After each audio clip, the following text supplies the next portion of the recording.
जय झूलेलाल। सभिनी सिंधियुनि खे लख लख वाधायूं। हिन वीडियो में असां तव्हांखे सिंधी समाज जे इष्ट देव भगवान श्री झूलेलाल साहिब जे जीवन जे संदर्भ में थोड़ी माहिती ॾियण जी कोशिश करे रहिया आहियूं। सिंधी समाज जा इष्ट देव जेके भगवान श्री झूलेलाल साहिब अवतारधारी पंहिंजे विच में आया ऐं अची करे सॼे सिंधी समाज जे धर्म जी ऐं संस्कृतीअ जी रक्षा कई आहे।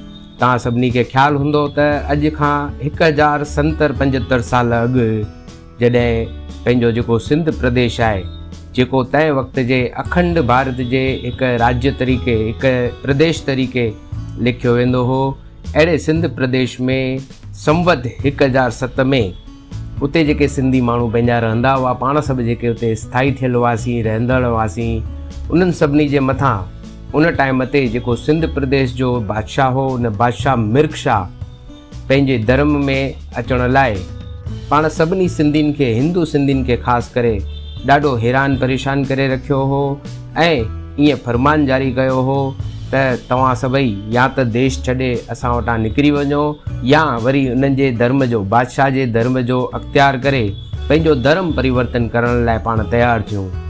तंहिं टाइम ते पंहिंजा जेके सिंधी वडील हुआ उन्हनि सभिनी ईअं गॾु थी करे नकी कयो कि भई पाण सभु गॾु थी करे राजा खे वेनती कयूं, बादशाह खे वेनती कयूं कि असांखे पंहिंजे धर्म में रहण लाइ, असांखे पंहिंजो धर्म मञण लाइ, असांखे धर्म बदिलाइण लाइ हैरान परेशान न कयो वञे। पर बादशाह त नकी करे वेठो हो।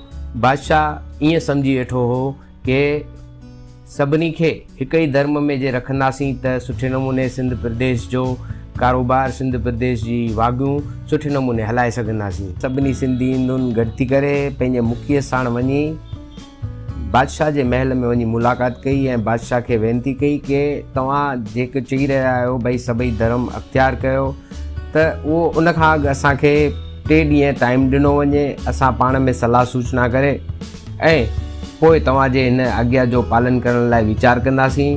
इन ॻाल्हि ते बादशाह मिर्ग शाह सभिनी सिंधी हिंदुनि खे 3 ॾींहंनि जो समय ॾिनो।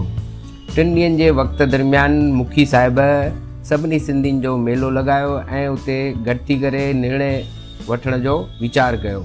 सभई सिंधी हिंदू हिकु नकी कयल स्थल ते, हिकु नकी कयल जॻह ते गॾु थिया। उते गॾु थी करे इन्हनि सभिनी सिंधियुनि पंहिंजो पंहिंजो रायो रखियो, जंहिंमें सभिनी जो जेको रायो हो उहो इहो ई हो कि भई पाण कंहिं बि सूरत में, कंहिं बि हालत में पंहिंजो धर्म छॾण लाइ तयारु न थींदासीं। जे मरी वञिणो पए त मरी वेंदासीं, पर पंहिंजो हिंदू धर्म छॾंदासीं न। ऐं जे इन खां पोइ बि कोई तकलीफ़ रहे थी त पाण देश छॾे वञण लाइ बि तयारु आहियूं, पर पंहिंजो हिंदू धर्म छॾंदासीं न। गॾु थी करे सभिनी मुखी साहिब बादशाह अॻियां सिंधी हिंदुनि जी ॻाल्हि रखी ऐं चयो कि भई असांखे पंहिंजो धर्म छॾिणो कान्हे। इन खां पोइ सभिनी सिंधी हिंदुनि खे बादशाह टाइम ॾिनो हो। उन टाइम दरमियान सिंधी हिंदुनि दरिया देव ते वञी करे भॻवान खे प्रार्थना करण लाइ वीचार कयो। सिंधी हिंदुनि जो ईअं मञणु हो कि पाण सभिनी जो राखणहार जेको आहे उहो जल देवता आहे। पाण पंहिंजे देवता खे, जल देवता खे वञी करे प्रार्थना कयूं ऐं उनखे चऊं कि अची करे असांजो धर्म बचाए। 3 ॾींहंनि ताईं सभिनी सिंधी हिंदुनि दरिया देव वटि वञी करे प्रार्थना कई ऐं आख़िर में 3 ॾींहं दरिया देव मां भॻवान श्री झूलेलाल उते दर्शन ॾिनो ऐं सभिनी सिंधी हिंदुनि खे चयो कि तव्हां सभु वञी करे हींअर पंहिंजे पंहिंजे घर हलो ऐं मां जल्द ई नसरपुर शहर में जनम वठी करे तव्हां सभिनी जी रक्षा करण लाइ अची रहियो आहियां। इहो ॿुधी करे सभई सिंधी हिंदू ख़ुशि थिया ऐं वञी करे बादशाह खे ॻाल्हि कई कि असांजा इष्ट देव जनम वठी करे असांखे मार्गदर्शित करणा आहिनि, तेसिताईं तव्हां असांखे जीवन दान ॾियो ऐं तेसिताईं इन्हनि ॻाल्हियुनि खे पाण साइड में रखूं। ईअं करण खां पोइ भॻवान श्री झूलेलाल साहिब जो नसरपुर शहर में चेटीचंड संवत 1007 में चेटीचंड जे पवित्र ॾींहुं नसरपुर शहर में संत रतन राय जे घर माता देवकी बाईअ जे पवित्र कुखे भॻवान श्री झूलेलाल साहिब जो जनम थियो। भॻवान श्री झूलेलाल साहिब जे जनम खां पोइ उन्हनि अची करे सभिनी सिंधी हिंदुनि जी रक्षा कई।